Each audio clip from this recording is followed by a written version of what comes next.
lights on. It's Tuesday night. You already know what time it is.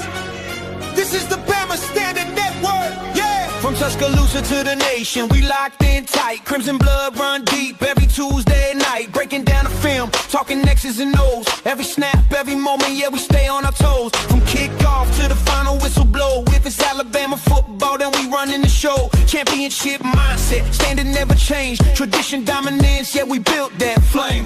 Legends in the building, stories from the past. From Brian Denny lights to the trophies in the glass. If you love the tie, better tap in fast. Because we don't whisper takes, we make them blast. It's the Bama Standard. Nothing less, nothing random. Roll tide talk, every angle covered. Tuesday Night Live, ain't nobody above us. It's the Bama Standard. Hot takes flying, can't stand it. If it's crimson and white, you know the channel. Welcome to the Bama Standard Network.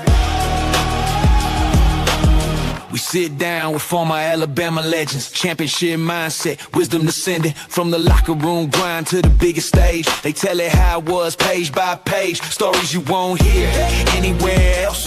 Built by the culture, earned by themselves. If you want the truth, straight from the source, this is where the legacy stays in force. Hosted by Justin Riley, setting the tone. Marvin Constant bringing knowledge from the field he's known. All Southeastern Conference mindset, linebacker vision. While Daniel Pettey keeps it sharp with precision. We don't sugarcoat, nah, we say what we see. If the take's too hot, that's fine, let it be. Push the limits weekly, truth over hype. If you're scared of real talk, this ain't your mic. We the roll tide, roll tide. From Saturday lights to the Monday debate, every win, every loss, we break it down straight. Break. This the Bama Standard. Legacy demanded, history heavy, expectations massive. It's the Bama Standard. Real different, can't match it. Tuesday Night Live, lock it in, cause the dynasty talk never ends. Tide, you tuned in.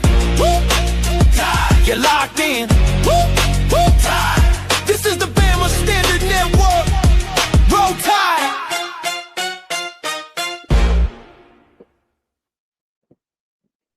Woohoo! That is the best intro on YouTube today. Shout out to Daniel Pettey for dropping the bars.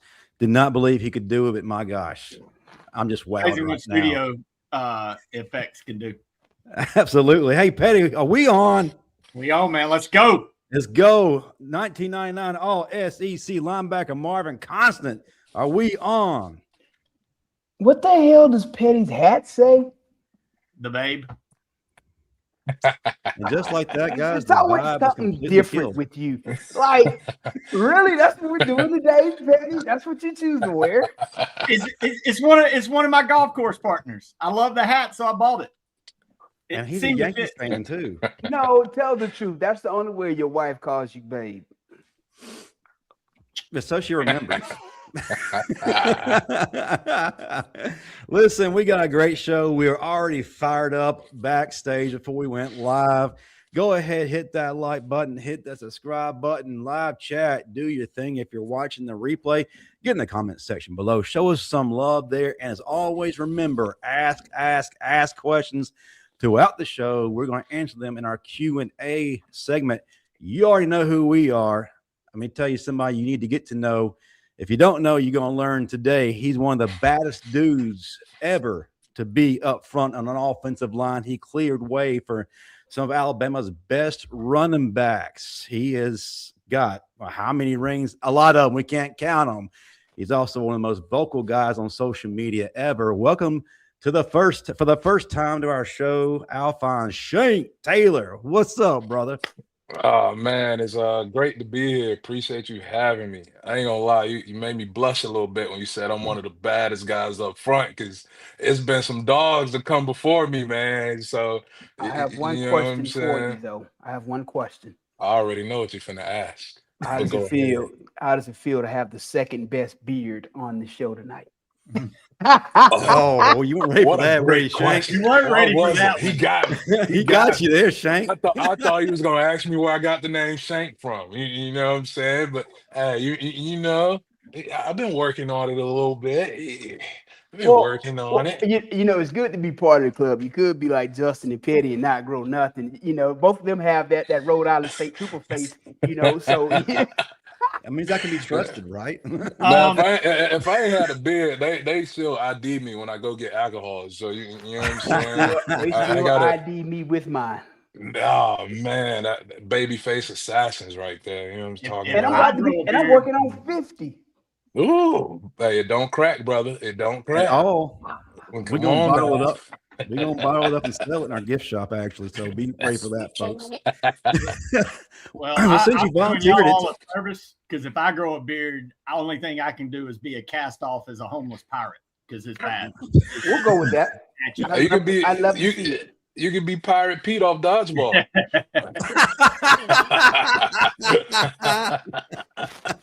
All right. I like this. We coming in hot. Agent K in the chat. What up, Shank?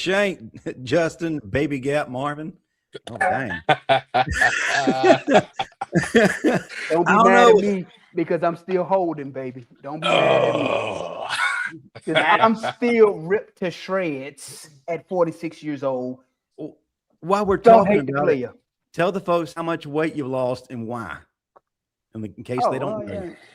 Yeah, I took off a quick 60 real quick between July and now. About to compete at NPC, so I had to rip up. I had to get everything. Pop. Okay, then. And then what I'm saying, just to show them that some people are superhuman, above the rest, and they can just go drop 60 pounds in 8 months and not miss a beat. You see, that's that former athlete in you, man. It's just like once you've competed at a certain level and you've gotten your body to a certain level of performance, you always gonna go back for that. I'm in the process of getting that back right now. I ain't gonna lie, like I want that back. And listen, I'm gonna tell y'all a funny story, right? So I'm videoing, I'm making my little post, right? And I step on the scale, and I'm like, I can't do it this way. The first time I stepped on the scale, I didn't have no shoes on, nothing in my pockets. Man, I was barely 204 pounds. I say, ain't no way in here. I put my shoes back on. I put my keys in my pocket, my phone. I grab some most. I'm grabbing everything I can to make it like I weigh 210. It's funny you say that. I'm the opposite. I'm trying to cut my nails, clip toenails. I'm trying to drop weight wherever I can. Shave your head. You gotta understand something. I played my freshman year of high school at 225. My sophomore year, 240, junior and senior year, 245. Alabama, I played at 245. I have not been 204 pounds since I was probably in the 7th grade. I never thought a day would come that I would struggle to get to 210. Oh, man. I got you. I reported the Bama 425, 30 to play. And so I'm the exact opposite of you. I had to keep it off. I'm trying to keep it off. I'm naturally a 400-pounder. I'm at 385 right now, and we still working down. Once I get to about 350, I'll be good. I'll be satisfied. You gotta stay at it, brother. Just gotta stay at it. Yeah, man. You see these shoulders. As long as the shoulders and traps still there, though, man. That's all that matters, man. Well, that's what people see first. Let me be the bearer of bad news. Once you hit 40, them shoulders you bragging about, when that football abuse start to set in, them things start to get a little different. You can't hit them weights like you used to. You can, Shank. I'm gonna tell y'all, so I'm gonna tell nobody else. I didn't hit that stage of life where I wake up and my ankles be hurting for no reason. It's like they get caught under the covers, man. It'd be like a sprain almost. Well, let me be the bearer of bad news. Once you hit 40, it's a downhill ride real fast. So it's in your best interest to get in the best shape of your life now, before you get to that mid-30s, late 30s, because once you hit 40s, it's all down here, bro. Because that abuse from your body, man. The body it doesn't produce muscle like it used to. And that muscle is the only thing that's keeping you from hurting as bad as you would normally, like anybody else would be hurting. So as that muscle starts to deteriorate and you start, those ligaments and tendons start to pull, it's a lot of pain, brother. Hey, don't worry about it. Note it. Advice taken. Yeah, I'm hitting the right. gym after I'm hitting the gym after this show. Don't you Right. worry. We're gonna do it mid-show. Actually, we can watch the whole I'll thing. tell you like this. At 41, I had knee replacement surgery. So again, Mm, I ain't telling you what I mm. heard. I'm telling you what I live. Say less. Say less. On the positive side of fitness, if you didn't know, earlier this week, Daniel Hill was talking on his TikTok live. He just lost Okay. 15 pounds, right? So normally when you're losing that kind of weight, your strength kind of takes a little bit of a dip. That's just kind of the way things go. No. The man squatted 805 pounds a week and a half ago, Shank. It's running back. He's ready. He's ready to clear some holes. He's ready to move some piles. Yeah, that's cute, but can he get downhill and hit the hole this year, man? I That's what was- I'm worried Oh, about. wow. I was just about to ask, what is his lateral movement like? Damn, an 800 That's what pound I'm worried squat. about. How do you do this? Because mind you, I played with a 260-pound running back that could one cut You and did. gone. So, that 800 squat's cute, but can you get the ball downhill and gain me a yard on 4th and 1? Because we weren't very good at it a year ago, buddy. Shank, let me ask you a question. You brought up a point that you blocked for the man himself when he was in school. We all know who superhuman he is. You blocked for this man. Now, if you look at this team, one of the things that I've been noticing about this team the past 2 years, our running backs often just run into the back of offensive linemen. It's like, where's your vision? Like, you can't even see. And then the thing that irritated me the most about this team in the run game, not only did we have that 3 yard a carry average, which is ass, against Indiana, on the fact that we can't line up and run behind Caden Proctor, who's supposed to be our best offensive lineman, first round draft pick, to pick up 1 yard, that we got to run this long developing trick play that we lose yards and we give Indiana the ball in plus territory. Well, what the hell are we doing? We can't run the ball at Alabama behind our best offensive lineman. Hey man, that was a deteriorating. I think that was the combination of a long deteriorating relationship over the season, man. Because by the time we got to the Indiana game, let's be honest, nobody that had eyeballs had faith in Alabama's run game, myself included. And so, you know what I'm saying? They had a lot of stuff to clean up, and I think they started to address that this season. DeBoer's ears are open, his eyes are working. He see the tape just like we see the tape. I mean, the O-line coach we had just wasn't the guy. It wasn't the guy. But here's the thing, though, Shank. When you say they see the tape, okay, let's talk tape. If you go back and let's take first game of the season against Florida State, we open up and we run the ball. We're running it up and down the field on them. All right. Florida State makes adjustments. What do? They start hitting us with TE stunts. They start slanting. They start doing things that our offensive line can't pick up. And they shut that down from like third drive on. It was dead. Every other team that we played watched that film and did something very similar to us. Oftentimes you would see teams line their ends up in wide nines and put Formby on an island because they knew that they struggled to pass off defenders. Like they did everything that they were supposed to do to annihilate this line, and we did nothing to account for it or to adjust. That's a coaching issue, and that's why he's not there anymore. Simple as that. He's at Auburn now. You just proved my point. You proved my point. That's a coaching issue. If you don't prepare your guys for that type of stuff, man. I remember we had Crystal Ball, and he would literally hand us a packet this thick on 1 week's game plan, and it had every possible stunt and scenario that you could think of, and we would have to take that packet and do it like a test. And it wasn't multiple choice. You either knew this shit or you didn't. And you had to turn that in before the game, and he's grading it. And you know what I'm saying? And so I don't think these guys were prepared for that type of stuff. And it shows in the play. We were passive. We weren't physical. We didn't put our hands on people. And that showed when the running backs are running to the back of the line. You know why they run into the back of the line? Because we aren't controlling the line of scrimmage. We're getting pushed back 2-3 yards. We're getting no push up front. And so the entire culture of the room has deteriorated over the years. And so I'm hoping that bringing in Coach Clem and the tight end guy from Louisville, that we improve this culture and get it back to what it used to be. Because at the end of the day, when I was at Bama, it was all about nobody outworked offensive linemen. All right. And that wasn't just something we go around and say because it sounded something cool to say. We were busting our ass. And you know what I'm saying? Like I just told you, I went from 425 to 330 just for an opportunity to play. And when I got my opportunity and I had to put hands on people, I'm putting every possible person in the dirt that I could. And the only person I seen that type of demeanor from last year is the damn freshman, Michael Carroll. And how do we expect a freshman offensive tackle to anchor an offensive line that we got a projected first rounder on the left side? It can't happen. It's not gonna happen. You know why? Because they had it lined up beside 75. Oh, don't get me started on Formby, man. Yeah, But was hell, that coaching or Well, was hold that? hold on, Dustin. Hold on.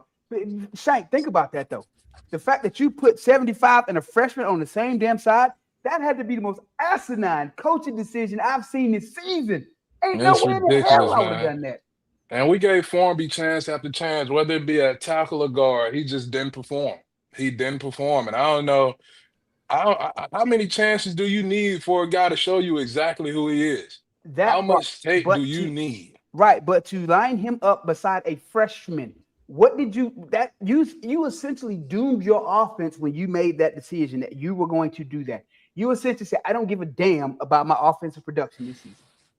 Well, and Shank, you mentioned it earlier. Nobody was going to outwork your offensive line room. Well, we were taking our. You said why is the meanest guy a freshman and not the guy that's a first round NFL guy? Well, it's because they were trying to get cute and make him a running back and see how many carries or if they could get him a touchdown and other Put him shit. in the slot. But they're not worried about being an offensive lineman. They're worried about doing all kind of cutesy shit instead of just lining up. Yeah, man. I knew what we were doing when it's damn 4th and 1, 3rd and 1, and we can line up and run inside zone for a single damn yard, but we're trying to do double freaking reverse out of the backfield for 1 yard. It's just like, who does that? Listen, What here's the logical thing. football mind thinks that? Here's the thing about it. If I'm offensive coordinator Ryan Grubb, I don't give a damn what Cap says. I don't give a damn what nobody says. I'm lining up Jaden Roberts next to Proctor, and that's gonna be the left side of my line. And you just gonna have to take what I'm giving you, because if I'm putting them two together on that left side, there ain't no reason we can't run the damn ball. And you just gonna take what I'm damn giving you. And I'm with you on that because we moving damn Caden Proctor all over the fucking field, and we couldn't get him beside Jaden Roberts in a damn elephant package to get 1 yard. Hell, we had Deron Payne lining up in the backfield, knocking people teeth in and catching passes too. Oh, it was beautiful. And you mean to tell me? But we tried to do everything. We did everything we could to fix the run game. No, the hell you didn't. No, you didn't. It got progressively worse. There's no reason why you shouldn't have had Jaden Roberts and Caden Proctor on the left side of your line. And then again, if you want to bring in somebody else for a heavy package, sure, find somebody else to bring them in for a heavy package, but keep Caden Proctor's ass at tackle. Like, stop being cute. Line up and play big boy football. This is Alabama. Line up and play Alabama football. Hey man, everybody on here knows how good we are when Alabama has a good offensive line. And that's not going to change. And in today's age, if you watch the national championship game, Indiana versus Miami, they had two big ass offensive lines who they weren't afraid to run behind, and they weren't afraid to make it a possession game, a defensive game. Okay. And until we get back to that and wanting to willingly smack people in the mouth and not just talk about it, we're going to struggle. Because at the end of the day, the SEC is a physical game. It is physical. And due to NIL, the rest of the country is catching up to that pace, right? Who in a million years would have thought that we'd see Indiana just smack us in the mouth? And Miami. I would have taken that bet 10 years ago. But like, come on, man. Come on. And so until we get that physicality back up front, you know what I'm saying? I know we're going to get to the point we're talking about quarterbacks, but until we fix up front, we're just another NFL team who had a first-round draft pick that picked a quarterback and don't have nobody to protect them. We're going to get to that part. We're going to get to that part. We're going to get to that part. Matter of fact, this is the point of the year where we start to figure all that out. Everybody's their hopes are high. Spring practice is here, right? Where we get all the answers. Everybody's running to social media. They're running to your podcast. They're looking through all the message boards to see who is getting better, who's going to be the starting quarterback, how we're going to correct everything. Oh, and by the way, A-Day is back to normal. Let's kind of start right there, guys. Last year, the fan base threw an absolute fit. They protested. They didn't show up because there was nothing more than a glorified practice. Coach Kalen DeBoer said, you know what? We're not doing that again. We're going to have crimson versus white. Does that mean it's going to be in the traditional sense where it's an actual game, or we're going to be looking at something like the Pro Bowl where it's flag football? Guys, what kind of A-Day do we need to see? Shank, you played in some A-Days, man. How much does it mean to you? And also, can you really get an evaluation by not having one of these? I don't think so, man. I think you got to line up and get some scrimmages going, man. You got to play some you got to get some meaningful reps in. You know what I'm saying? And what we seen at A-Day last year is just scripted plays, just little practice reps. Nobody cares about that. Put the steak and beanies and weenies back on the line, Yes. man. You got to give them something to play for. Like, damn, I wasn't trying to eat beanies and weenies after A-Day, even though they were good. I'm a project baby. Let's not get confused. All right, I enjoyed my beanies and weenies, but at the same time, you go out there and compete for that steak, man. You go out there and compete for it, and then during those scrimmages, you were able to show what you can do because you're going live. It's full go. We're knocking people over. We're getting to the ground. That's what we need. We need to play more football. Okay, enough of this 7-on-7 shit. We need to get our hands on each other and get some physicality rooted back into this program because it was obviously missing last year. It's a problem when the most physical player on offense is the damn wide receiver because Jeremy Bernard wasn't scared to hit nobody. At all. You know what I'm saying? And so we need to get back to some meaningful reps at practice, man. We need to get those scrimmages going. I hope we do go crimson and white, and I hope he let them go, take off the leashes and let them go play. Well, here's the thing. If I were a college coach right now, how do you get kids to truly play in the spring? Because everybody's talking about injury, everybody's talking about transfer portal, all this. With revenue sharing, damn that. I'm adding monetary value to this. Winning team, this is your amount. Losing team, this is your amount. Because with revenue sharing, you have the option of paying players, so you can control said funds. So I would structure monetary gains around my pay structure to include my spring game and that win bonus to make sure that I'm getting the best out of their asses when they out there. Hey, absolutely. In this day and age, you got new problems, new solutions are the answer, man. Hey, we throwing money around. Let's not be scared to throw it around now. I'm with you there. It's just kind of interesting. And Marvin's a betting man, so I wonder if that kind of cares more towards what he likes to do. But either way, you bring up a fantastic point. Whatever gets him motivated, for sure. Oh yeah, because you think about it. If you winning team, if you that month, if your check is winning team is 5,000, losing team is 2,500, I'd be damned if I'm finna go out here and play. Go home with 2,500, I can get $5,000. Listen, hey, I'm saying, or if it's 10,000 versus 5,000, because it just depends on what the monetary value is based upon Alabama's revenue sharing. But I would definitely attach revenue to said spring game to get the best out of it. Pettey, should Alabama prioritize the fans and give them back what they want? And then also, too, great points by both of these guys right here. You got to have meaningful football and to truly get an evaluation and prepare for what's ahead. More importantly, does it mean anything if we don't return the regional Denny Dog?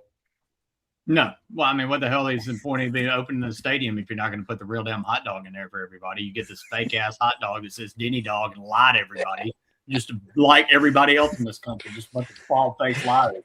You're fake ass Denny Dog. I like how you opened it up for the fans because I was going to go a different direction. I know coaches aren't the biggest fan of this. Weren't back in the day. They were getting your fourth string running back who was never going to see the field on a Saturday was your leading rusher in every one of these events.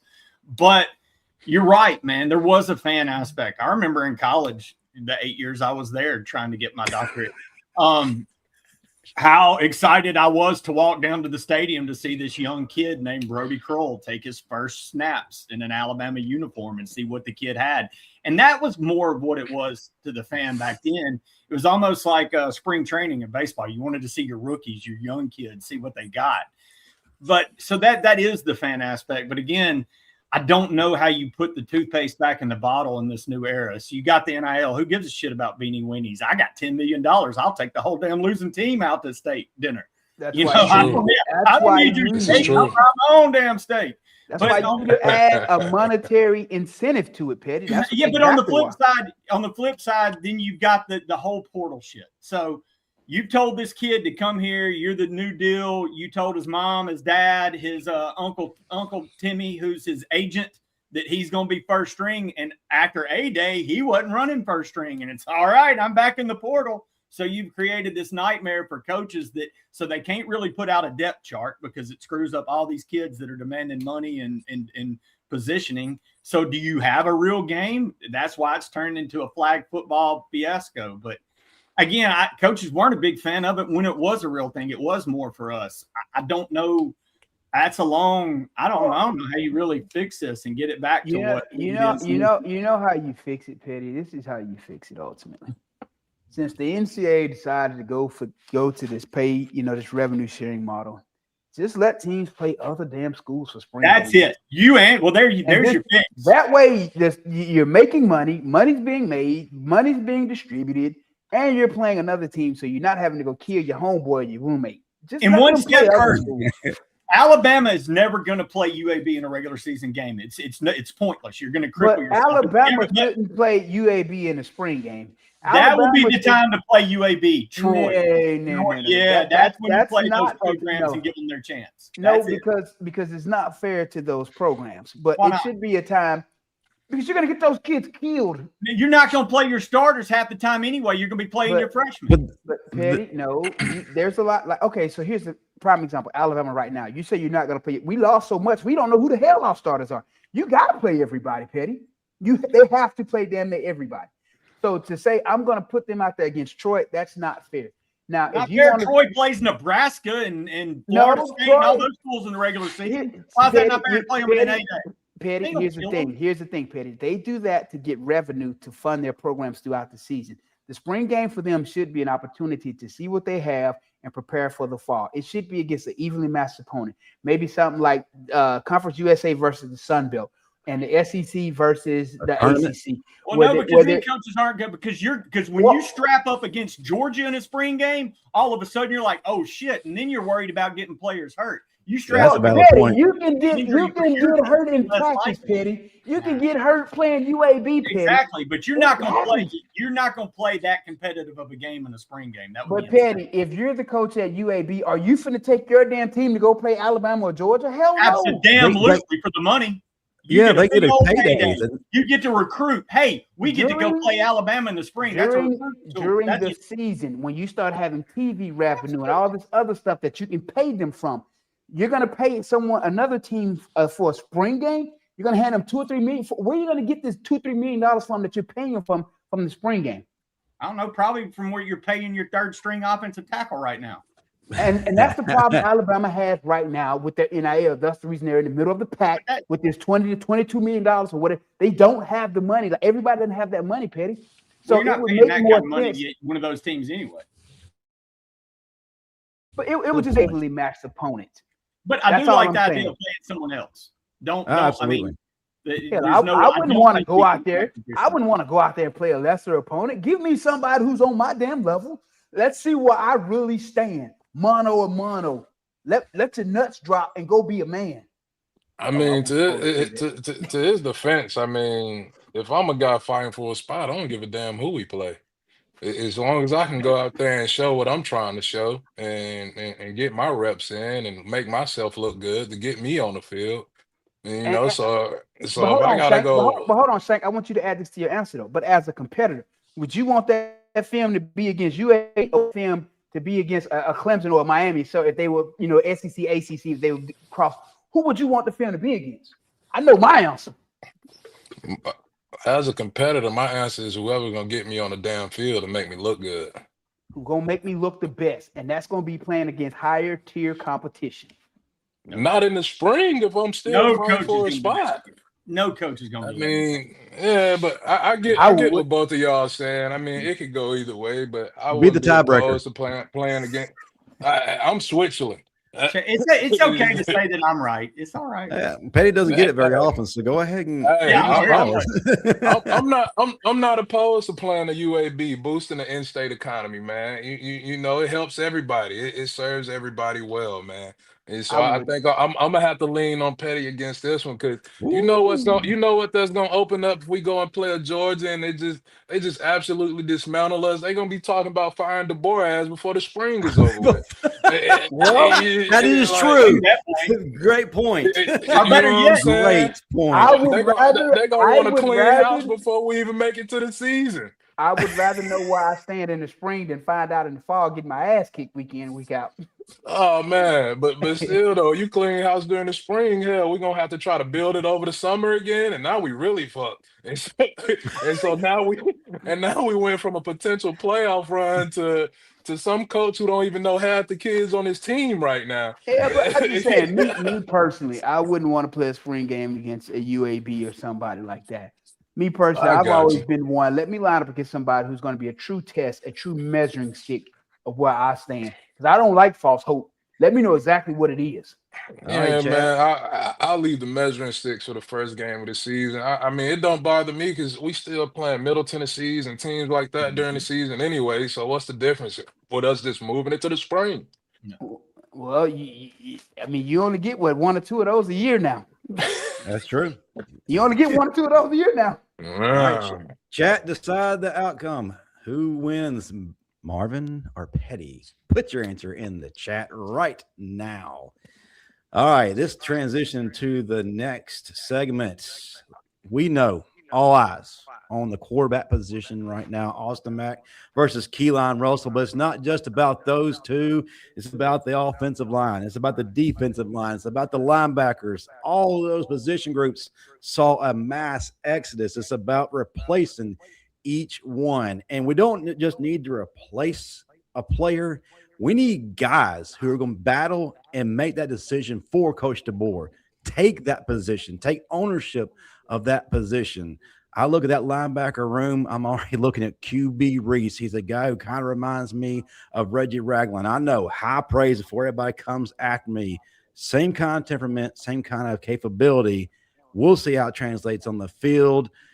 On the offensive line, we got a lot of holes. We're going to go into a little bit more depth there. But, guys, talk to me about not just getting a position because you just happen to do a little bit better one day than the other guy. Talk to me about how important it is the starter take it, because after all, to Alabama fans, DeBoer's seat is a little bit warm, so the pressure is on this season to produce. He has his guys now, so now that he has his guys, he's got to show he can turn it around. Talk to me, Shank. Talk to me about the position group that you need to say somebody take that starting spot, and then we'll go to Marvin and Pettey. Oh man, I mean, pick one of the 4 line spots that are open. We don't have guys returning in. You know what I'm saying? And so, I mean, we got Michael Carroll. That'll be our right tackle. Where do we go from there? Who else do we have? And so, the gambit is wide open right now. I need to see some passion from these guys. I want it to be one of those things like Saban said: make me play you, make me start you. Be so good there is no competition, right? And so I'm thinking left tackle, we got Javian James. He was really good at Mississippi State. Happy to have him at Bama. And the other 3 spots I'm completely clueless on. I have no idea who we're going to see, right? But I would definitely think first that we need to fill that O-line out, man, because, I mean, we had Ty Simpson. He was really good, right? We seen what we can be with a really good quarterback and a good receiving core. It's not good enough. We need to get better up front. We have to have an offensive line to make this team go. We cannot be an 80% pass team compared to 20% run. It's just not going to happen, man. And, I mean, we're killing our defense. Some of the positions we put them in last year by some of the decisions that were made offensively. So hopefully we get this O-line situation figured out right and we get the run game going. I'm expecting Daniel Hill to step up this year. We got Riley. I expect Daniel Hill and Riley to be a 1-2 punch, sort of like Derrick Henry and Kenyon Drake was, right? Hill's a big body back that can get downhill right now, but it all falls back to my original point. None of that matters if we don't have people up front to block for him. Well said. Okay, Marvin. I've never been one to really care about spring practice. It's moot So point. how much decisions are actually made in the spring? Well, here's the thing. You can make a lot of decisions in the spring, but you get a lot of turnover during the summer too. So you never know what may happen. So I don't put a lot of stock in the spring because, again, most coaches know what they have in their guys anyway, well before the damn spring. So let's just call it what it is. A coach knew he got a killer over here in the fall. He going to be a killer in the spring. He know if you were soft as hell in the fall, you're going to be soft as hell in the spring. Ain't much going to change. But the one thing about this spring I do need to see is team chemistry. I want to see them somewhat start to bond. And I know it's not going to be those 11. You're probably going to see 14, maybe 15 guys in those rotations. But those 14, 15 guys need to start to bond. I always say it. Football comes back to two things, timing and trust. They have to build timing and trust. That starts in the spring with those practices. And then they'll transition to the summer doing their 7-on-7s, doing their O-line, D-lines. Again, continuing to build on that timing and trust. That's the main thing that I need to see them working on this spring, timing and trust. Because, again, if they can't get that right, we're screwed. So, and when you start looking at the quarterback play, again, if we don't fix the run game, it's a moot point, because if you're constantly in 2nd and 9, 2nd and 10, 3rd and 8, 3rd and 9, 3rd and 10, if you're constantly behind the sticks, I'm telling you right now, as defensive coordinator, I'm pinning my ears back and I'm finna make you take it. And when an offensive line has struggled to block like that, it's hard to protect the young quarterback, because, again, young quarterback can be real skittish, and what you don't want to do is have young fella get hit 1 or 2 good times and you mess up his internal clock. Because once you mess up his internal clock, you got a whole different set of problems. So, again, just timing and trust with the various units, offensively and defensively, so that they can start to gel and just get on the same page. All right, I just want to say that he pointed out 2 positions that timing and trust, right? The quarterback and the running backs, but neither one of those matters if we don't get who right. Offensive line. There it is. And that goes back to what? The trust part. The quarterback, he has to be timing with his receivers, but he has to trust that line is picking up what they need to pick up. No matter which side of the ball you playing on in football, no matter what position, it always comes back to timing and trust. That's it. 2 factors. Timing. Absolutely. And if a coach, if we can't trust you, you're not gonna play. If the timing's off, you're not gonna play. It's real simple. Absolutely. All right, Pettey, you get to finish this up. Yeah, and I mean, I can't say it much better than 2 guys that did it for Alabama, but it's kind of like Marvin said on top of it. You got to have camaraderie. Camaraderie can make a team not as talented be better. And you added how Saban, and now this one thing that Saban did do, everybody's like, well, this area he couldn't coach. Well, Saban did bring mercenaries from every walk of life into Alabama at the end and somehow make all these caged animal mercenaries play together as one unit. And that's what DeBoer's got to harness. And look, this ain't what you want to hear, because you're not going to see it in the spring game. We don't know what the spring game is going to look like. But this is the time, if there's going to be development now in this program with these coaches, it's happening right now. We might not see it play out until that first game. But this is the time where this offensive line's got to be remolded into something else, because if you don't fix that offensive line, I don't give a flying shit how great Keelan Russell's ceiling is, because I think that kid is as special as any quarterback we've had here in the last decade. We've had some damn special dudes.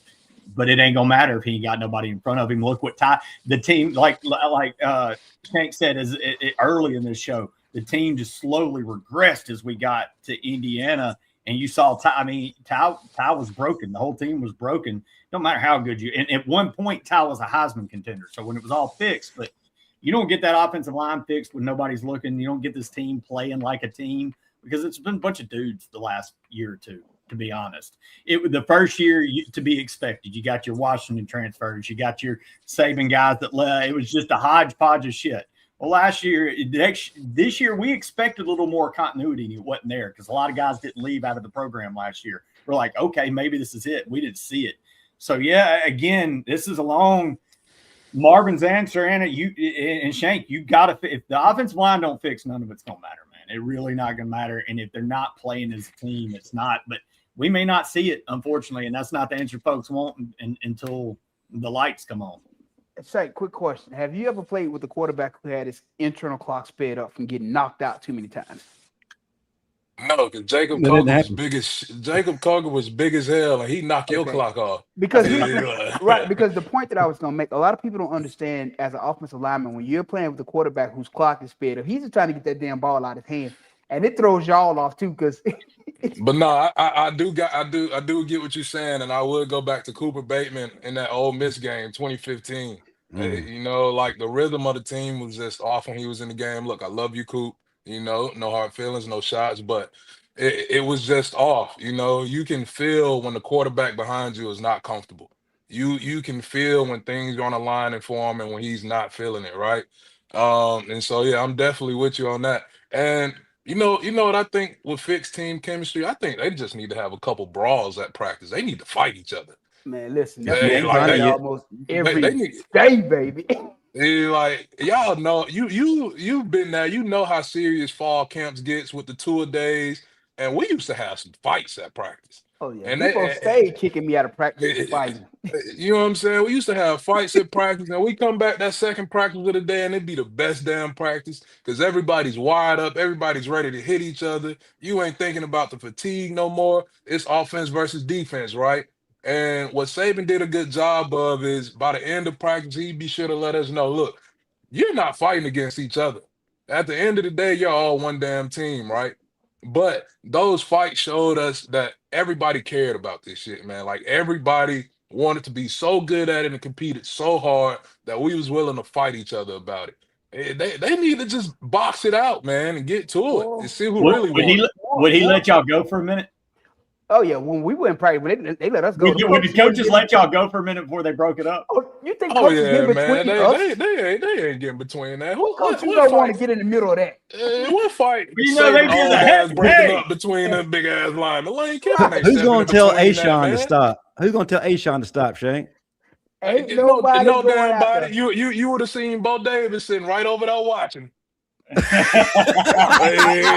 nobody stepping in that, man. They like listen, them dudes work out every day. Let them fight until they done. Just get it off their chest. No, I will say Crystal Ball would have stepped in and got to it. Now Crystal Ball wasn't scared of that smoke, but he's a rare case and he's a rare guy. He wasn't all there.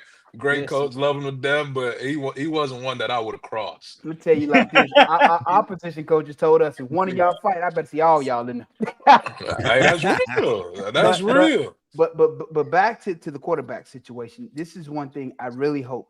Like I really hope that they fix the offensive line issues because I can tell you from a veteran middle linebacker perspective, whenever we had a quarterback rattle and I knew his ass was rattled. Oh man, I went straight to my defensive coordinator, and we strategically game plan around his weakest link to continue to knock his ass out.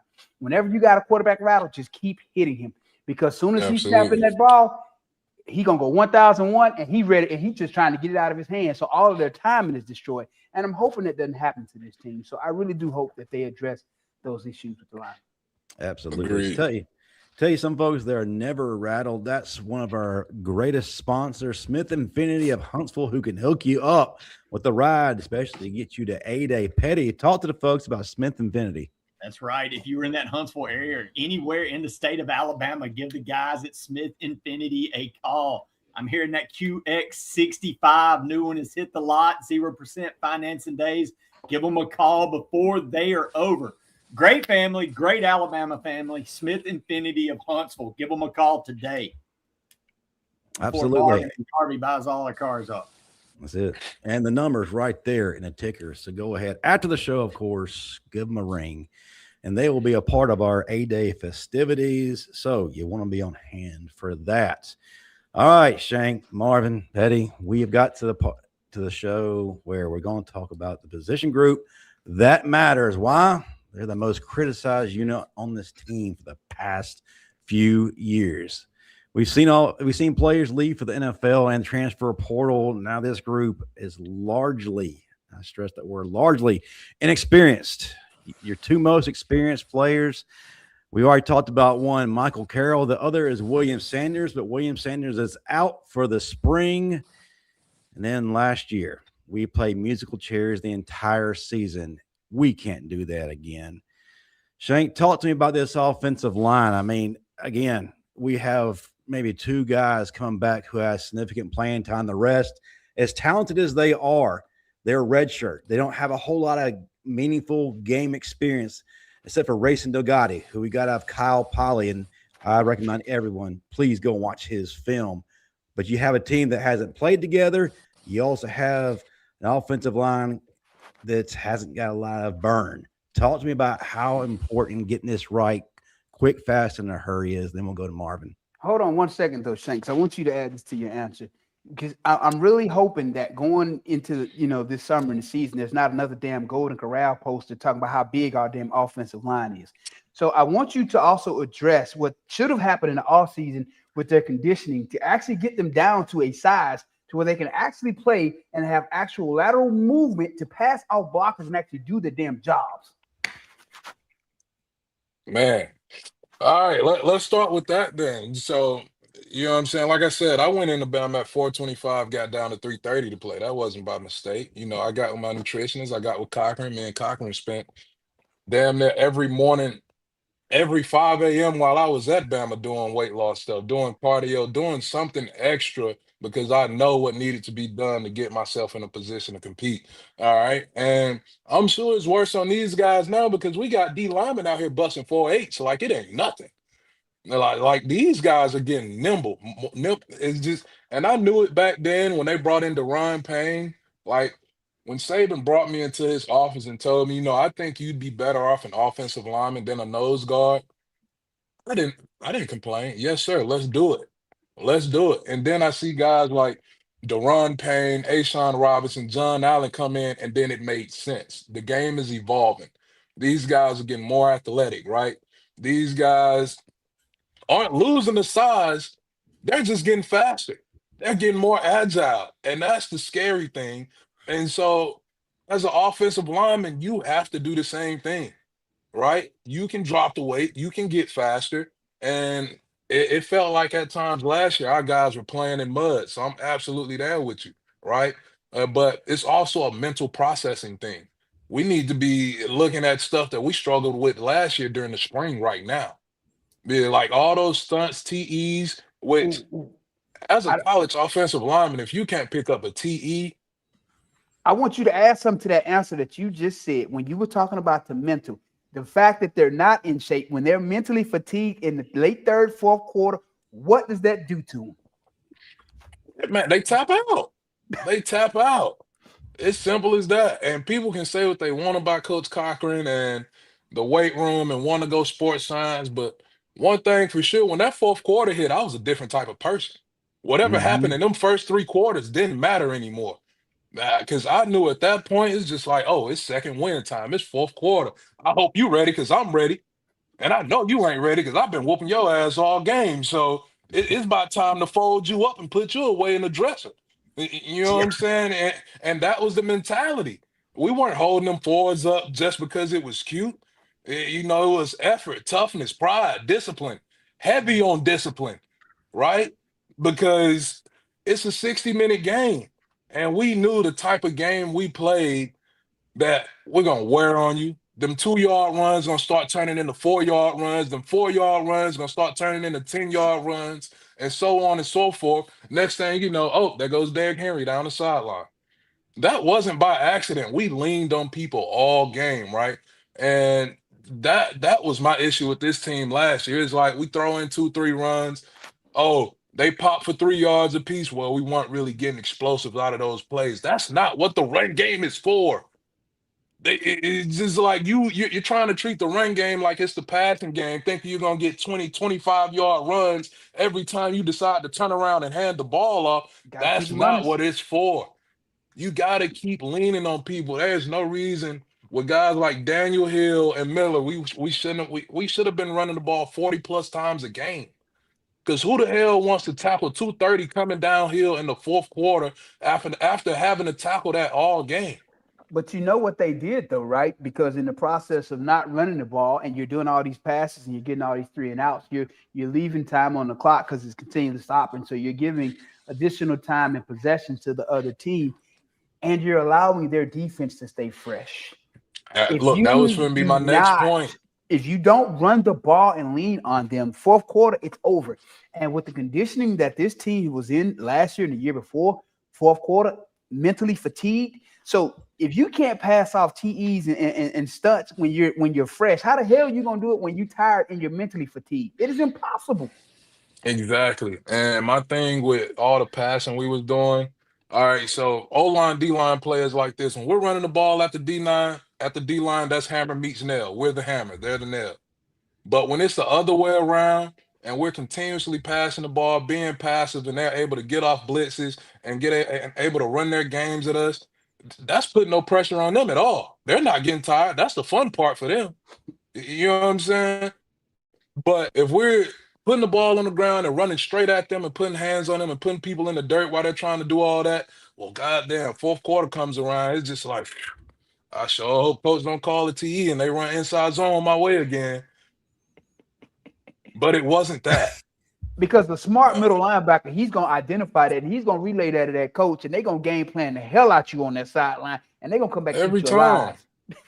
time. Every time. But man, just back to the original point, like we can't do all this stuff sports science related with Baloo and say we advanced in the weight room and all that, and then we get to the fourth quarter and we die. We just fold up.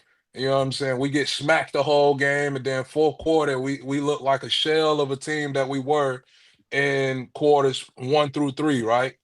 And everybody's saying we're a second half team. Yeah, the defense was absolutely a second half team. They adjust, but the offensively, a lot of those games we were just holding on and praying for dear life.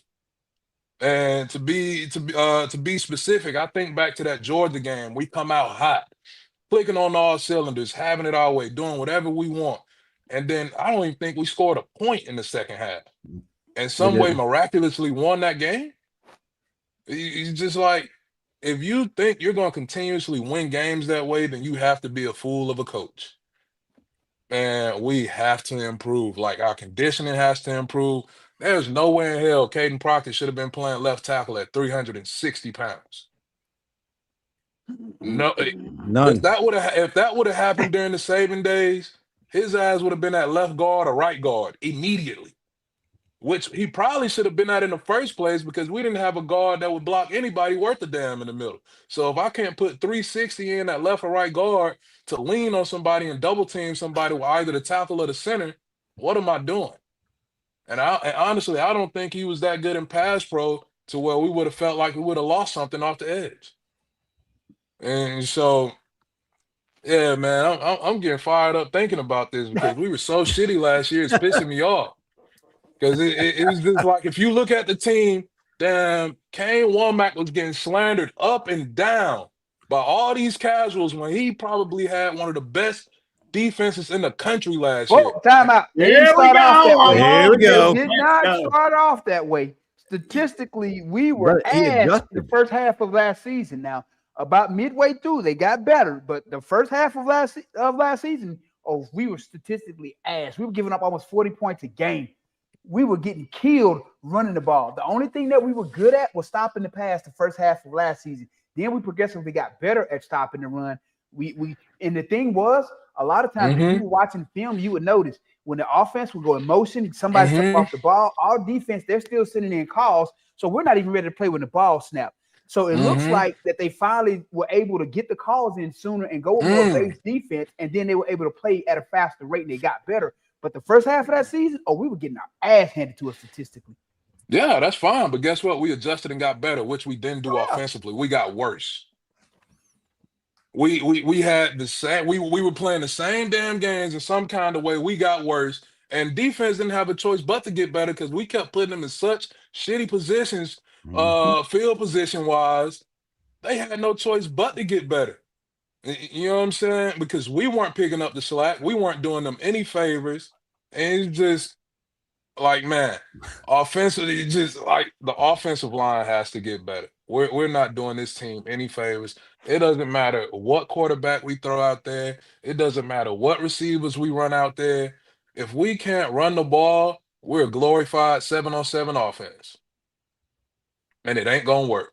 Because you just watched two teams in a national championship, one of them with a damn Heisman winner, and they weren't scared to turn around and hand the ball off, not once. Mm-mm. They let them big guys up front eat. They let those running backs eat. And when they needed to complete a pass, all right, Mr. Heisman, here's your chance. Hey, Shank. Hey, Hey, Shank, when you watched that game, now I watched it at home for a reason. I didn't want to go out and watch it. Turn my TV up good and damn loud. I let the surround sound talk to me. The way the pads were popping in that game. If you go back and you watch tape on Alabama at any point this season, none of that. No pads popping, no nothing. Complete lack of physicality. Turn the volume up on Indiana, Miami, and then you go watch any Alabama game and turn the volume, and you won't hear none of the same damn sounds. Man, first game of the season, Earl Little Jr. was the most physical player on the field. He was smacking us. That Florida State defense out physical us the entire game. We punched them in the mouth and they came back and jumped our ass. That's exactly what happened.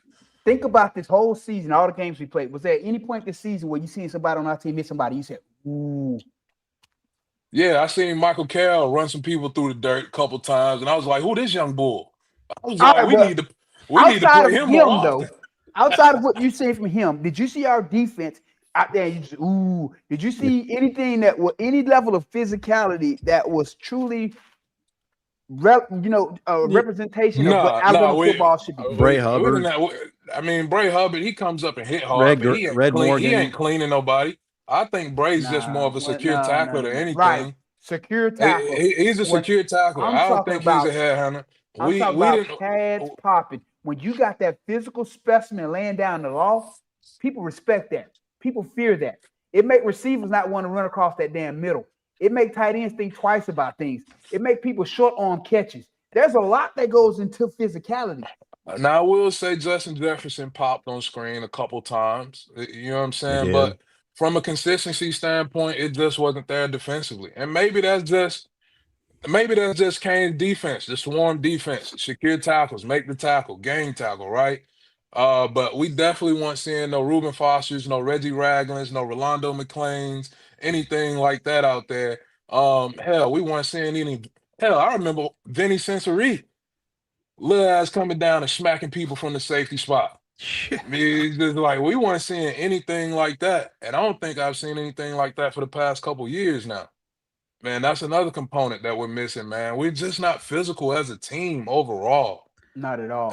And it's sad to see because I remember the days at practice, we get in team run. If offense had a good day, Saban will restart the damn practice. He's just like, that would never be a day where we should be beating the defense in team run. He'd restart the period. He'd restart practice.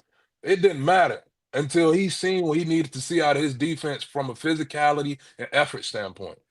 And Shank, it's funny you brought Vinny up because there's one play that kind of embodies everything you just damn said, and it was that interception at A&M where I guess the refs just were so admired at him running it, they didn't see the 37 clips on it.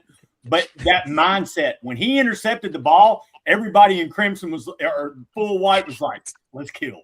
And they just started knocking some bitches out left and right. But that was the mindset, like, we're about to kill everybody now. But that is – man, it's funny listening to y'all talk about it. I'm not as hard on the defense as Marvin is. I think they played really damn well. You look at the second half of the Missouri game, they won that game. Plays made. Jefferson, the play he made against South Carolina. Well, I said they got better. No, I know. But to your point, Marvin, I'm going to come back around this time on you. They didn't pop. They weren't just that Bama deep. Dude, there hadn't been an era in my lifetime where Bama's defense didn't strike fear in them effort. You can argue the Saban defenses all the way back to the 96 defense, to the 98 all of them had dudes that would kill you. And no, man, there wasn't that strike fear, man. I do agree with you. You look at it, it just – And on top of that, man, I think another thing that we were missing from defense is just like anytime we had any type of turnover, it's almost you expected it to go to the house. Any interception, any scoop fumble, it's like you almost expected defense to score 1 or 2 times a game. And I feel like we almost got there this year defensively, where we started knocking the ball out, taking the ball off of people. They were getting greedy for the ball. And so if we can turn that up another level next season, man, we're gonna be a problem defensively. Absolutely. Tell you, somebody who's not a problem is our other sponsor, Marvin Constant. Tell the Bama fans and the audience what they need to carry to A-Day. Hey, visit WhitwillSports.com. Enter the promo code the Bama Standard for your 10% off discount, baby. You may need it to wipe ice cream off your mouth if DeBoer brings the ice cream truck, or you may need it to keep yourself cool, depending upon the weather at A-Day game. But either way, visit WhitwillSports.com. Enter the promo code the Bama Standard for your 10% off discount. Marvin loves ice cream. He really likes Rocky Road. Shank, He does. Here we go. If a coach had brought an ice cream truck to camp while y'all was in fall camp, what would y'all have done?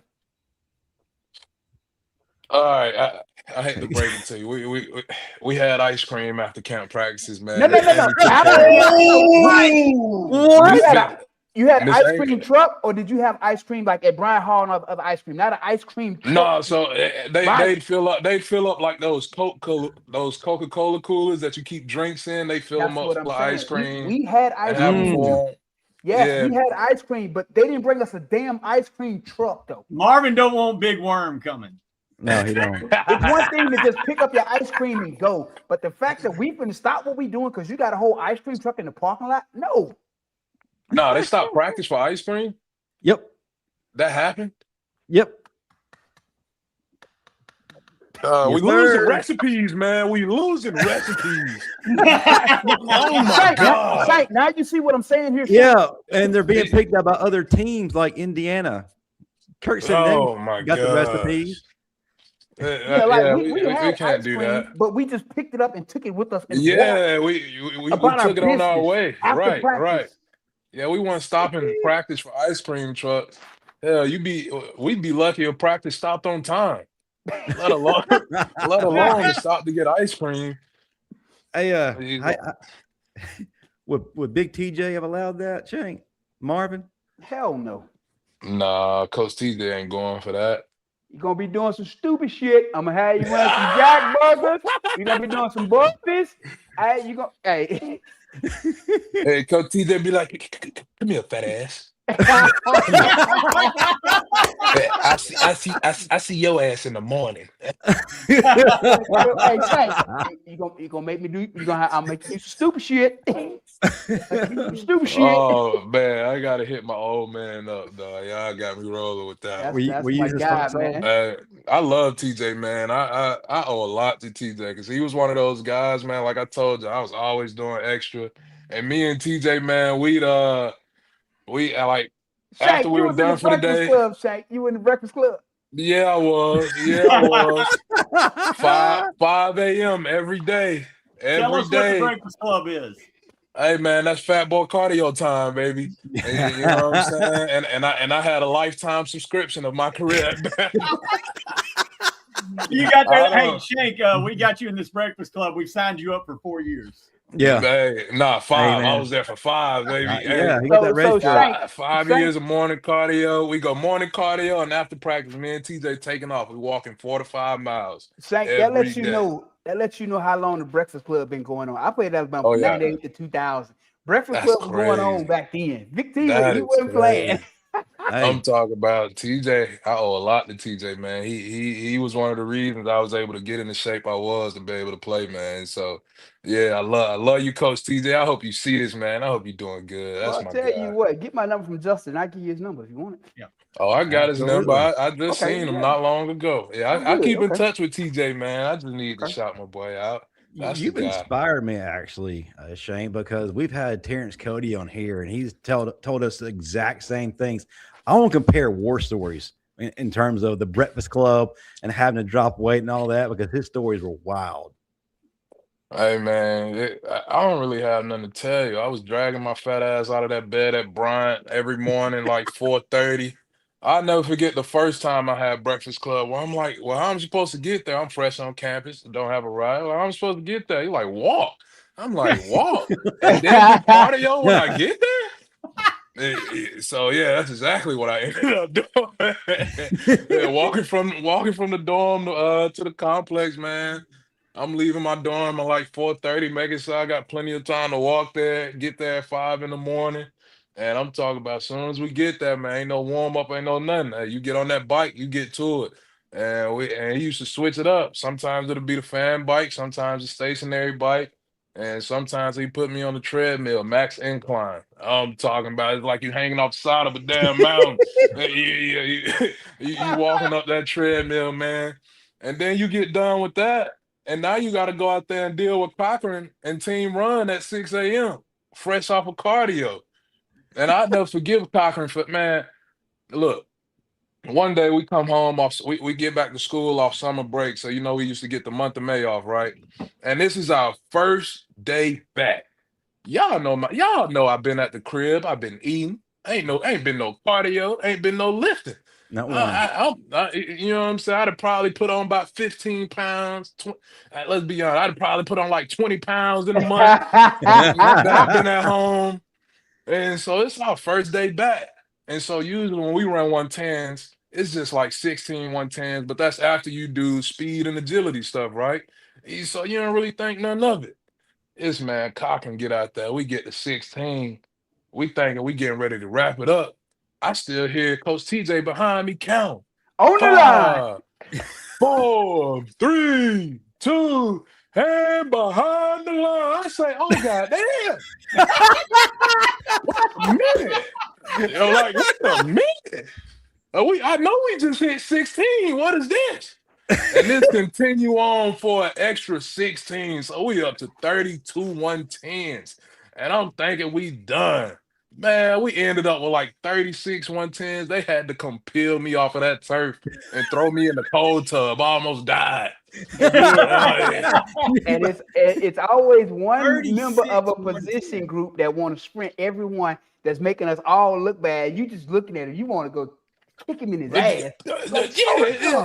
There's always that dude that ran track in high school that got the bounce to his stride. Ain't feeling nothing. Meanwhile, I've been on a fat boy jog since 110, number 10. I played at 245. Salim Rashid, freshman, at 220. He out there running like a damn deal. Man, if you don't slow your ass down. And to no surprise, I not that it matters, I never passed a 110 test, by the way. Never. I never got used to it, never got good at it. Was I in immaculate shape? Absolutely. Was I in immaculate 110 shape? Still to be determined. Shank, right? You know what's funny though, Shank? On the day you report, when you got that conditioning test, you see them big fellas, they just shaking their head. They're the last ones to walk out there. Like, I don't know if I'm gonna make it. Yeah, man. Then they be like, if you don't pass your conditioning test, you can't go home. You gotta stay. Yeah, I was just like, well, hell, I might as well not even show up. Y'all might as well schedule my condition days right now, because I know it's a wrap. The best I ever made was damn 9 to 10 110s. And I tell you something, man, it was never set up for me to win, because when I got to 110, 11, I couldn't even feel my legs. It's like I'm just throwing around big ass suitcases up and down the field. See, hold on, time out. But y'all had it made though. See, y'all had transitioned to running 110s. Big T originally had us running 5 gases for our conditioning test. You know what a gas is, right? Yeah. Over, back is 1. We had to run 5 of them. It's one thing to run straight line. When you got to stop and break down and turn. Not when you've been there. Not when you walked from Bryant Hall at 4 in the morning. Petty, when you hurting and you got to stop and turn, boy, listen, I seen many dudes stop the turn and they just stop. They're making some stop and go over. Hey, man, honestly, what it sounded like to me, I wouldn't have passed a conditioning test in any era of Alabama football. So that's good to know. I appreciate that. Yeah, Coach Bryant would have had you in the upper room. Oh, absolutely. Absolutely. And don't get me started on stadiums. Oh, my God, don't get me started on stadiums. Ain't no reason for 350 pounds to be running full speed up damn steps that. At all. And who am I going to block? Jesus himself? You're on your way. On, man. Yeah, I'm telling you, I got lightheaded a few times. Everybody that was behind me, if I would have failed, I would have took out half the team. It would have been everybody. So what, did they have y'all doing it in the track stadium or in the football stadium? No, we used to go to Bryant Denny on Fridays. Fridays was game day. That's when we did all the lower body shit. We go run stadiums, come back to the weight room, do heavy leg day. You know what I'm saying? Got me under the bar shaking like a stripper, man. Ain't got no feeling in my legs. Hey, Shank, It's ridiculous. what Big T you said? I went with him one time and had to get rid of say. I was like, what? You gonna hit every step in here? And he ain't care how long it took. If everybody Literally, got finished every before step you, in Bryant Denny look, Stadium. if everybody else got finished before you, they would load everybody on the bus, and either they would have a bus waiting for you to get done, or they just send the bus back. At one, no getting out of it. At Every all. step in Bryant Denny Stadium. Every step. They had step. they had a few more steps in Shank's day, Marvin. Oh yeah. Yeah. They had a couple more upper decks. more. Mm-hmm. I'm telling you, man. Did y'all get the upper deck too? Nah, we didn't make it that far. Okay, Hey, so look, Don't wish that on him.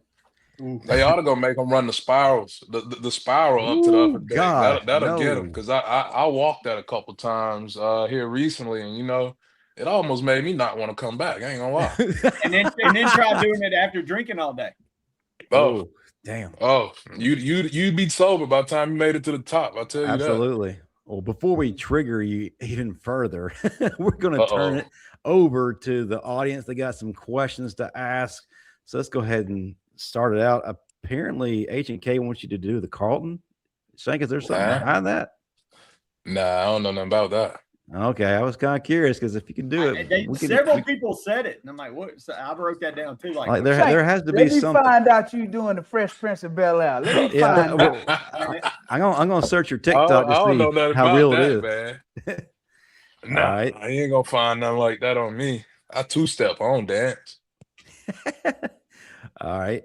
Army, who's the most impactful player we brought in through the portal, and which freshman out of high school is the most impactful? If I had to pick one in this draft, in this class, I'd say EJ Crowell. Yeah. Just because how we struggled at running back last year, and I think he's a do-it-all running back that'll really help us out going into the season.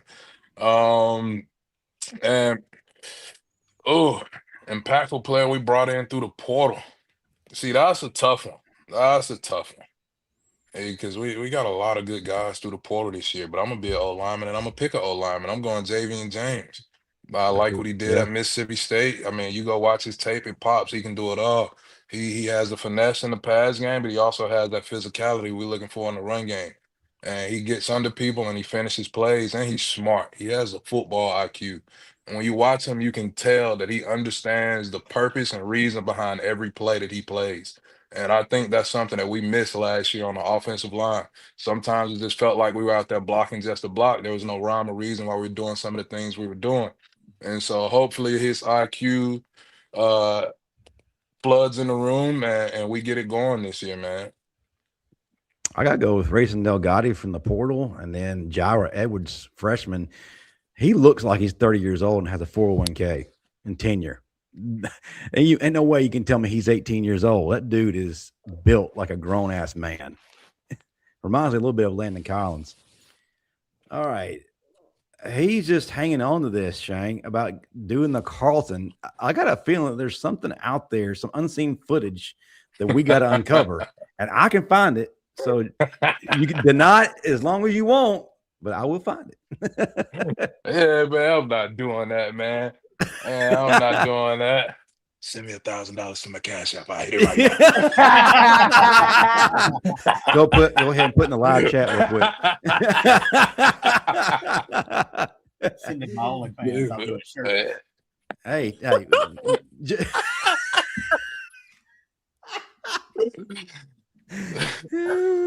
I'm finna call my mom. This is getting weird. Yeah, I might hop off. Started. Jeremy Sanders, no more musical chairs in the offensive line. Get a lineup and stick with it. I absolutely agree, because that goes back to what Marvin was saying. We got to have some trust, timing, and chemistry, man. And when you're going swinging door with the offensive line, you have no time to build that chemistry. You have to be able to trust the guy that's next to you, even when you're not able to get the call off. You have to trust that, hey, I know he knows this stuff. So even if I wasn't able to make that call, we're on the same page and we can get it going. And you don't have that when you're swinging 7, 8 offensive linemen in the game at any point in time. All right. And so I'm definitely with you there. Hey, Marvin, speaking of freshmen, to go back to the original question, tell the audience who your cousin is and what we should see from him. Oh, I mean, you always want to put people on the spot. Well, I mean, I don't want to put any expectations on it. He's a freshman, so we'll see what he does. But Zay Hall, I think, he has great genetics, great chemistry, and, so it's like you have all the tools, genetically and, mentally, so I can speak for the family history on that part. So, but I think he'll do well, again, it's just, being a freshman, it's hard. Because having to learn that defense, having to learn, again, time and trust, being where you're supposed to be, when you're supposed to be there to make plays and being physical, it just takes time. So that's not what you said when you were a freshman at Alabama, Marvin. I wasn't the typical freshman, though. That was different. Shank, if you show hold on, Shank, you show up to Alabama. Hold on, Shank, you show up to Alabama as a freshman, 6'2", 245, benching 525, squatting 650, and running a legitimate 4.40 and a high-ass football IQ. That's a different animal. That don't fall. You should have started a family. You was a grown man. you was a grown man. Well, I'm just saying that ain't the normal freshman. You don't see that every day. That don't happen like that. Yeah, the freshman I seen show up like that, his name was Derrick Henry. So there's that. That's it. Yeah. Brandon Maples, what does your gut tell you? Who's going to be the starting quarterback for us? Marvin, Shank, Daniel, what's your gut tell you right now? Honestly, I think Mac will start game 1, but ultimately I can see Keelan being the starter by game 3.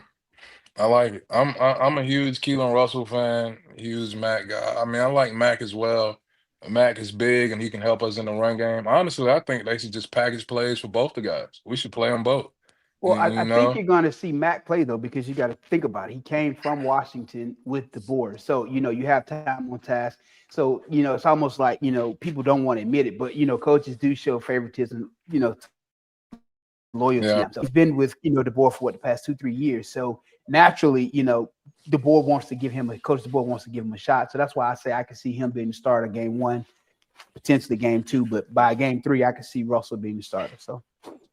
And on top of that, man, I think Matt came in and gave us good reps against Indiana. Even though the game was already out of reach, he came in and performed at the drop of a dime. So I think he's high on the boys list right now, for sure. I like Matt. All right, Pettey, who you got? But I think Russell wins the job ultimately, and is starter day 1. I mean, he's huge. It's the era of franchise quarterbacks. He's your franchise quarterback. Well, here's the thing, though, Pettey. If he started day 1, I can tell you right now what's going to happen. Mac's not going to burn this year. Tell you what happens. I don't think Keelan's going to burn this year either, because he's the highest recruited player ever in Alabama history. Right, but he still has 4 left, though, right? How many does Mac have left? So if I'm Mac and I truly want to play, I didn't play last year. I didn't play the year before. I've been at Alabama 2 years with Coach DeBoer. I did a year at Washington with him, so this is my 4th year.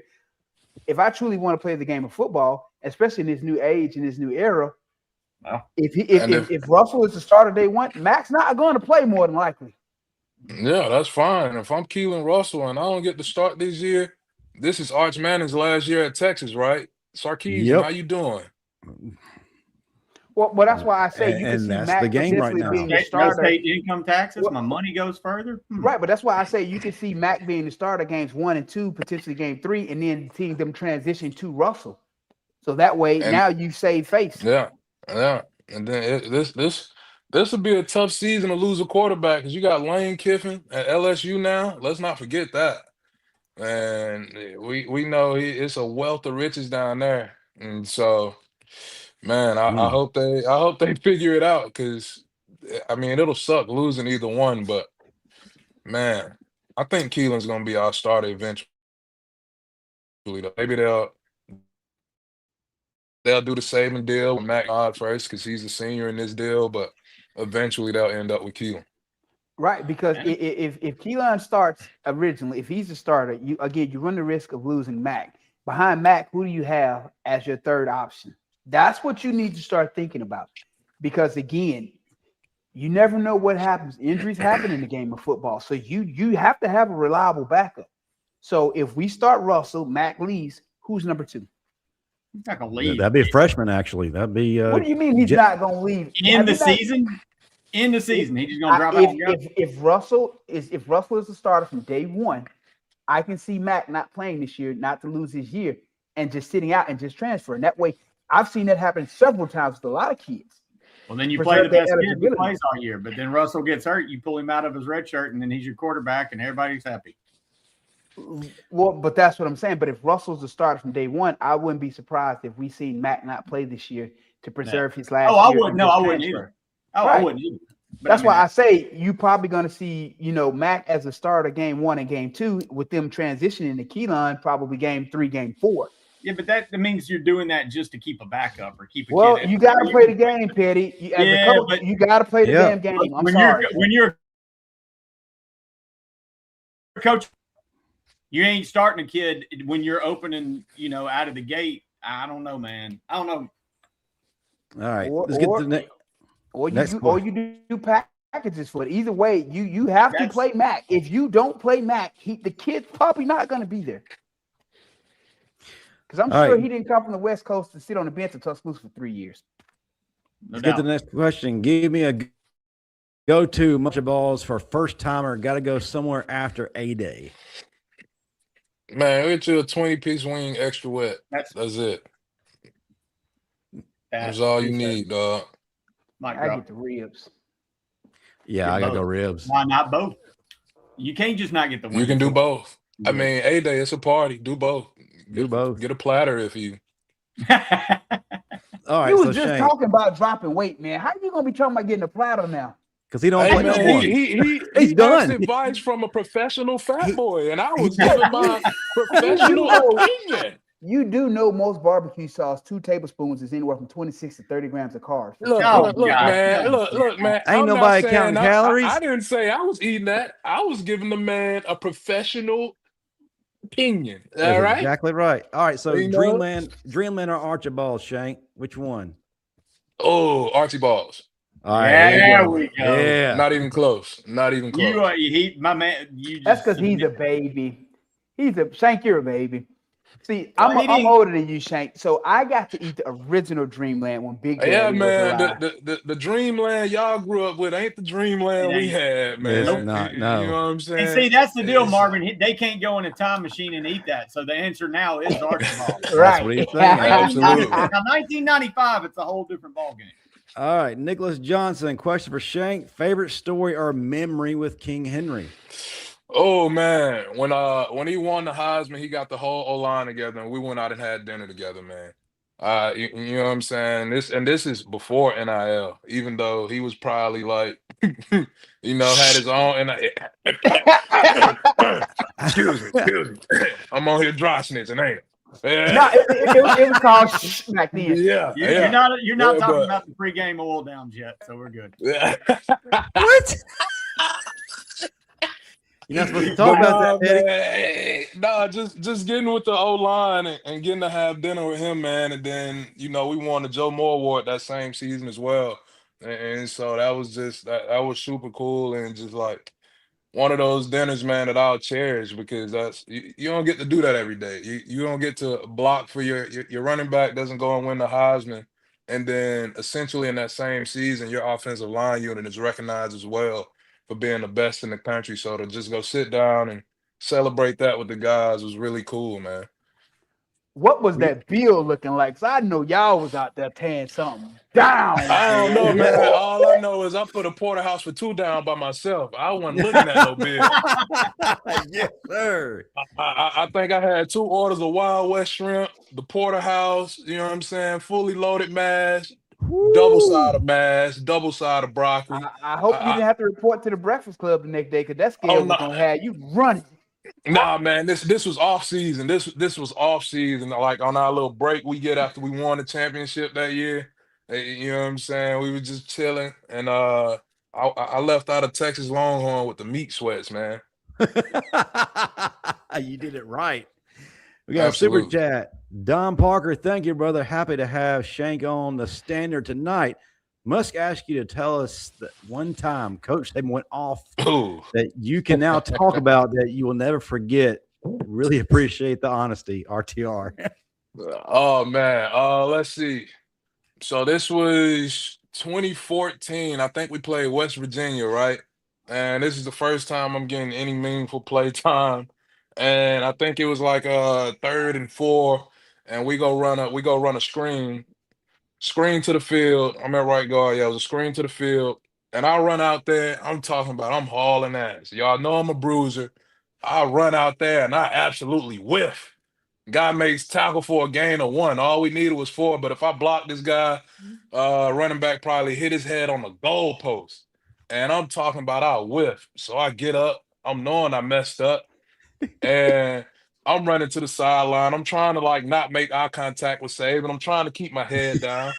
But the closer I get to the sideline, the louder I hear somebody cussing. And I just hear him going off. God damn it, Shank. I done told you. You don't got to fucking kill the guy. Yada, yada, yada. And I look up, and here goes Saban lads on the sideline just pointing at me, cussing me a new one. I'm talking about he just ripping me, cuz. And it's just like the closer I got, the louder he got. And I just kept walking. I never stopped. I just put my head down. Yes, sir, coach. And I just walked all the way to the bench, man. Man. and from then on, I stopped trying to kill people in open field. I was breaking down. I started breaking down for those blocks ever since. Man, I use that same story to coach my guys till this day. 'Cause I was just like, look, don't beat me. You ain't got to kill everybody. There's a time and place for everything. And he made sure I knew that. And to make matters worse, I was doing the same shit in practice that whole week. Like I was just trying to kill people. I was like, I'm gonna get out here on this screen and I'm gonna smack the first person I see. And I'd be damned if that DB ain't jumped right on out my way and I barely slid across the turf. So yeah. One last. We got Don Parker again, another super chat. Thank you, Don. Having Kalen Ice Cream DeBoer is the reason why the entire team lacks physicality. Thankfully, I wasn't the only one who saw that.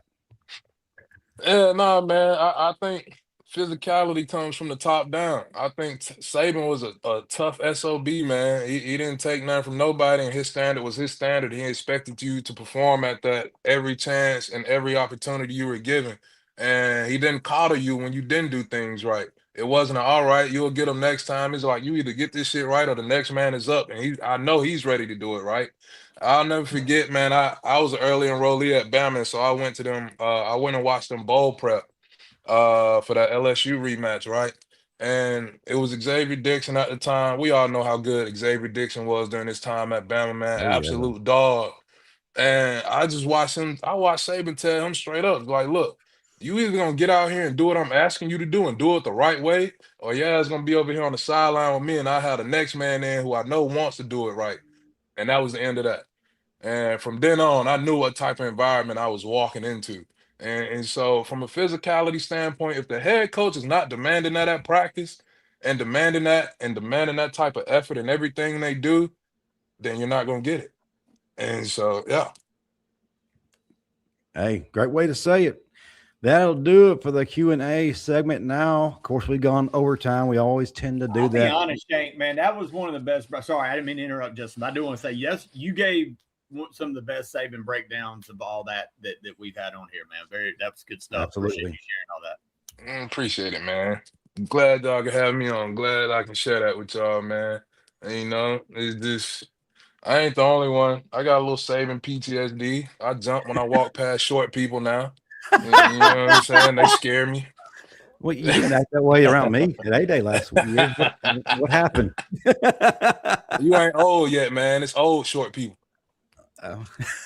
Yeah, good point. I'll get you a little something extra to R&R this time around. Nice. hey, folks, if you've not been to R&R Cigar, man, you're missing out on an incredible atmosphere. I had a chance to hang out with Shank last year with Marquise Mays. We sat out there on the porch for a good while, talking ball and going through memories. Olivia was a good time too. Yeah, she was, man. It was a great time all around. That was the first time I got to visit R&R and out. And now it's somewhere that I'm gonna go every time I'm in town. I got a couple friends that go there now. And so you get a chance to go there, man. Go check out the vibe, kick back, get you a cigar. They make a great old fashioned, by the way. Get into that. It's a great spot to be at.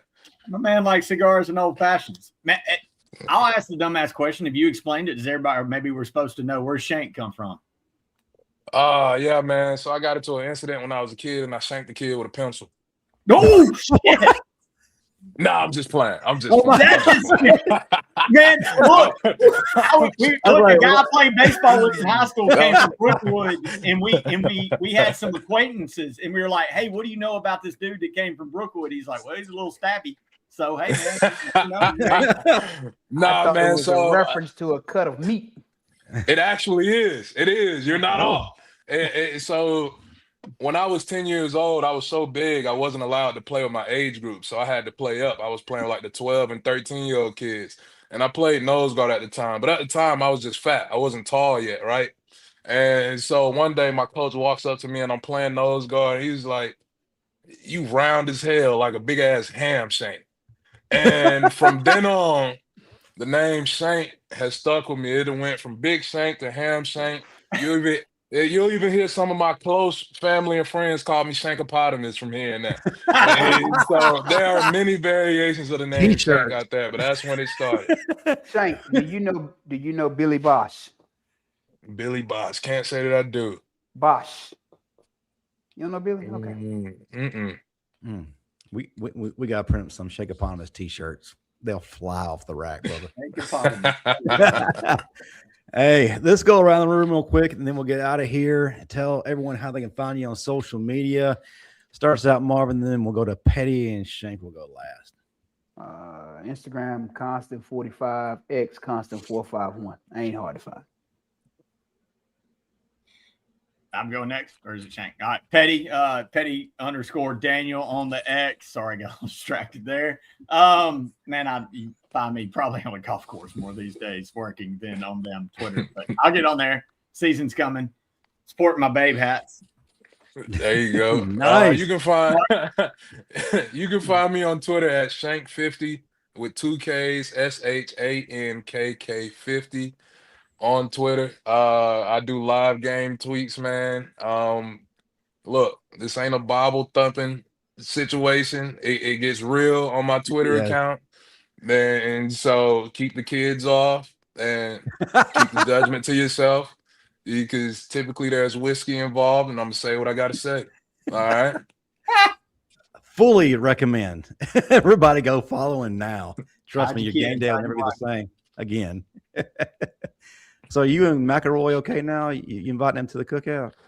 Nah, man, we moving on past that. We moving past that. I got pissed off. It's just one of those things, man. Yeah, like at least come with some good bullshit to say if you're gonna say something about me. Like one of the laziest people ever. Mind y'all, I just sat up here and told y'all I reported to Bama at 425, dropped to 330 just for a chance to play. Right. Won 2 national championships, 4 SECs, Joe Moore Award winner. My name is on a plaque in the damn building under the trophy right now with the rest of my guys. So if that speaks lazy to you, I don't know what to tell you, but you know, we speak blessings and positivity on this. Absolutely. End, that's right. That's right. For sure. You're the second most propped up quarterback of all time. What else are you gonna say? But man, what I say?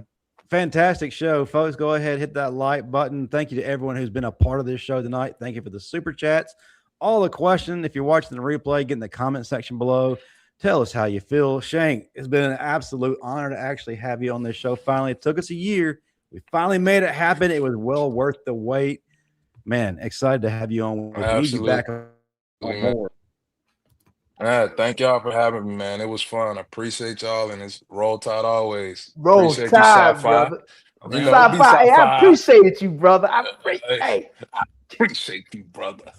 Yes, sir. Hey, we're going to track you down at 882, so get ready for that. We're going to have you live on our All right. Sounds good, man. All right, good deal. Hey, thank you again, everybody. They'll do it for all of us here at the Bama Standard. Oh, breaking news. The Ravens just backed out of the Max Crosby trade, medical concerns. You don't have to bring that up. You don't have to bring that up at all. Ooh. Have they traded A.J. Brown yet? That's all I care about. He's on my fantasy team, and I'm ready for him to get damn passes. Well, all right, fellas. Y'all be blessed. All It's right, been y'all. great. Roll Tide. Roll Tide.